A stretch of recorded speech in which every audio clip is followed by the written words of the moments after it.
প্রতিটা বছর যখন এই দিনটা আসে তখন আমি খুব এক্সাইটেড হয়ে যাই যে কী করব, কী বানাবো। আমার মেয়েদের বার্থডে, আলহামদুলিল্লাহ ওরা 3 বছর কমপ্লিট করেছে। সো আসসালামু আলাইকুম এভরিওয়ান। আপনারা হয়তো অনেকেই ভাবছেন যে এতদিন লং টাইম ধরে কোথায় গিয়েছিলাম, কোনো ভিডিও দেওয়া হয়নি।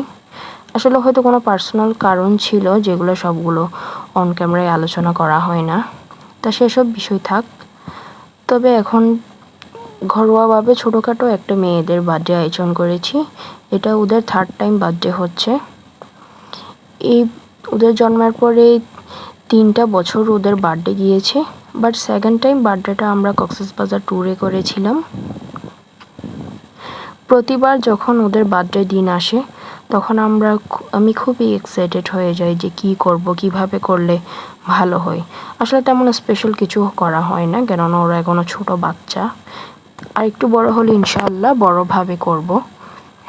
তবে এখনও ছোট, অতটুকু বোঝার বয়স হয়নি, জাস্ট একটা কেক দিয়েই কমপ্লিট হয়। আর রাতে একটু ভালো খাওয়া দাওয়ার আয়োজন, এটুকুই থাকে।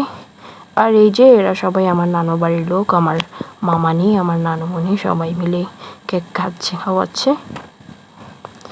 আমার সবচেয়ে একটা খুশির সময় হলো আমার নানুর বাড়ির লোকদেরকে আমার মেয়েদের বার্থডের সময়ে পেয়েছি।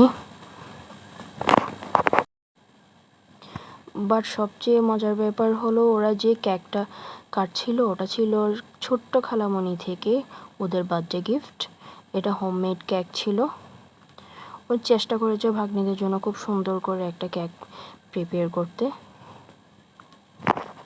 আর আয়োজনটা ছোট্ট হলেও ওরা কিন্তু অনেকগুলো গিফট পেয়ে গিয়েছে, যেহেতু ওর মায়ের নানুর বাড়ির লোকজন ছিল, ওদের কাছ থেকে অনেক ভালো ভালো গিফট পেয়েছে।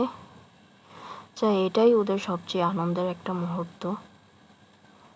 আর একটা কথা, এটা ঠিক যে আমার রেগুলারলি কোনো ভিডিও আপলোড হয় না, লং টাইম হয়েছে আমি ভিডিও আপলোড করেছি। আর আপনারা অবশ্যই দোয়া এবং ভালোবাসা দিয়ে আমার পাশে থাকবেন, যাতে আমি কন্টিনিউ আগের মতো ভিডিও দিতে পারি। এটা যেহেতু বেশি দিনের নয়, আমার পেজটা খোলা হয়েছে। যদি আমার ভিডিও এবং রিলস ভালো লাগে তাহলে অবশ্যই লাইক এবং ফলো দিয়ে আমার এবং আমার টুইনদের পাশে থাকবেন। বাট ওর বাবার তখন অফিসে ছিল, ওদের ভালো একটা সময় পাশে ছিল না, খুব মিস করছিল বাবা কোথায়, বাবা কোথায়। তবে আসলে অনেক কিছু না চাইতেও বাচ্চাদের বুঝ দেওয়া লাগে।